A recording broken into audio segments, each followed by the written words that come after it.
first thing I want to talk about is what I like to call the 3 E's, which basically is the three key components on building your social platform as in any type of creative, whatever your niche is, whether it's photography or fitness or anything of that nature.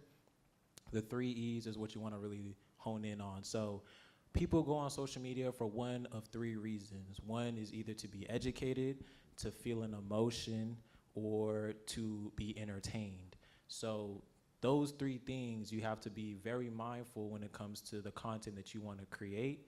So if y'all know me as being an educator online and teaching people, beginners or first people getting into the game, on how to utilize their starter kit cameras and whatnot. That's what I chose to do, and there's ways to utilize that to get your brand deals. But also, if you want to stay in the more just creativity world, you can just stay in the entertainment field, which is a combination of using trends or trending audios, but with your creativity as well. So if you, let's say, like, you like to make short films or something of that nature, I would try to utilize what sounds are going up, what sounds just, you have to really do pay attention to the media, and what you consume is really important in developing your overall work.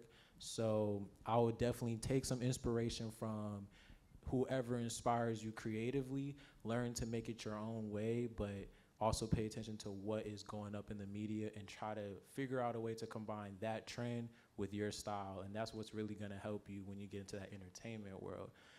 As far as emotion, it's really just about being precise on what you want your audience to feel. If you want them to feel like, let's say, an example of an emotional video is like any type of motivation. Like if you see any videos or posts that's like motivating business mindsets, things like that, that is an emotional piece of content that's inspiring you and making you feel a way to do a certain task. So if you want to implement that into your creative content, I would be very, very precise on what emotion exactly you want to portray with that. I've seen a lot of people kind of make short little films, or they're just talking to the camera, or they just make like a relatable video that like portrays something that they know is going to strike a certain type of person. You should really be more focused on especially when you're trying to get it with clientels as well. I would be more focused on trying to build just 1,000 people. It's not really about building like 10,000, 100,000, a million. Really, you should just focus, and that's only when it comes to branding. Like, try to focus on just getting 1,000 people to really rock with you. But realistically, when you're making your videos, you should just think about you're talking to one individual that has no idea what you're talking about. Like, talk about it as if it's the most broad term, as if someone who's never, in this case, since we're all relatively in the media, photography and all that world, for the most of us, talking in a sense of like someone who's never picked up a camera before is one way to kind of broaden that terminology to where you can actually appeal to people who've just anyone, and not just an experienced photographer, but you can appeal to just the everyday person that just wants to take better pictures. Finding a way to like still hone in on your niche, but still figure out a way to make it broad to the general audience is really important. So those three things are gonna be key to when it comes to really optimizing, building your audience and targeting the type of audience that's really gonna rock with your stuff. So I definitely want y'all to, pay attention to all that. Do I have any questions so far just with that? What's up? Yeah, so I don't know if anybody else can agree, but what would you say is the best tips as far as finding a niche, apart from like research and learning about other ones? How would you find what you're good at? Finding your niche. Well, for me personally, it was about finding something that I just enjoyed. So for me, like, which I know is like a cliche type of thing, but it's really gonna benefit you in the long run, just because it's gonna be about trial and error, really, and just being open to experiencing things that you may not be so open to doing as of right now. I would just try to look at things from a different angle. For me, when I got into photography, it was just me taking a picture with my phone at the time, and I just enjoyed the feeling that I got when I took a picture that I thought was good.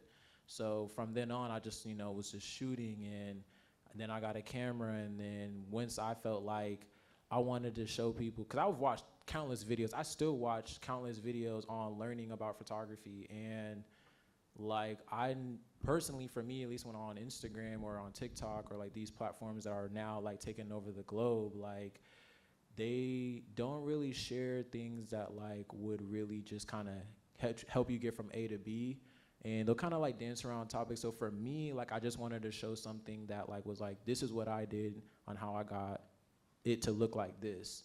And a lot of people are kind of scared about revealing certain things, but in the end, like your mind is your mind. Like no one's gonna be able to replicate that. So as far as finding your niche, I would definitely rely on trial and error and being open to just trying new experiences that you find joy in. And the only way you're gonna do that is by literally just going out and trying that exact thing. There's no other way around it other than doing it like that. Does that kind of answer your question? I started in 2016, like on my phone. If you want to count when I got my camera, it was in late 2018. Yep. Do I got any other questions about that for the 3 E's? Cool. Okay, I mean, anything, I got you, man. I got you. What are some people that you look up to or learn or study from? Well, we're standing in the studio of one of them right now, man. When I started shooting here, it really opened my mind up to being just creative, and it gave me a whole different outlook. Me looking at Cam and what he's done for the city, culture-wise, photography-wise, like, it's really, really inspired me. Just walking up in this studio, like, inspired me. I was like, dang, like, I never seen a studio this aesthetic. Like, just little things kind of help inspire me to become a better artist. And since I was shooting with a Canon T6, which I still have, I still love to shoot with.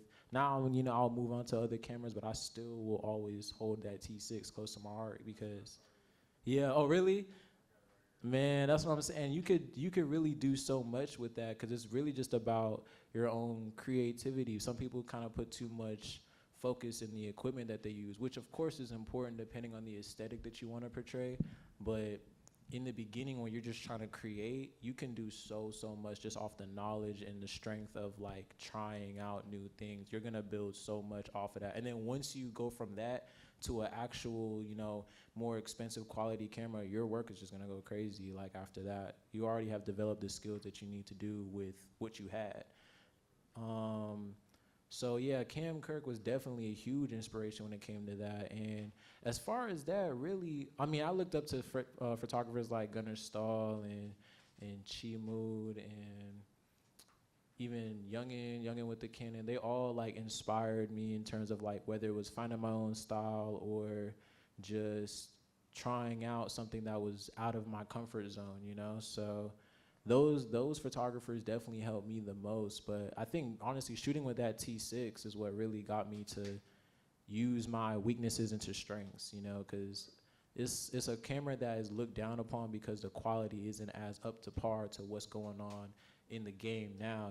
Back then it was film and everything kind of looked a little blurry and grainy, and now it's like real crystal clear, and like these cameras are costing whatever. So now when you compare that camera to those cameras, it's one of those things where it can be discouraging, but realistically it should just be something that you should take as inspiration and motivation, so you could just, once you get far with that, that if you were to touch the same cameras that they were doing, you're gonna be unstoppable. Like, it's all about your mentality and all about being confident in your art, you know what I mean? Because everyone's gonna have something to say no matter what it is.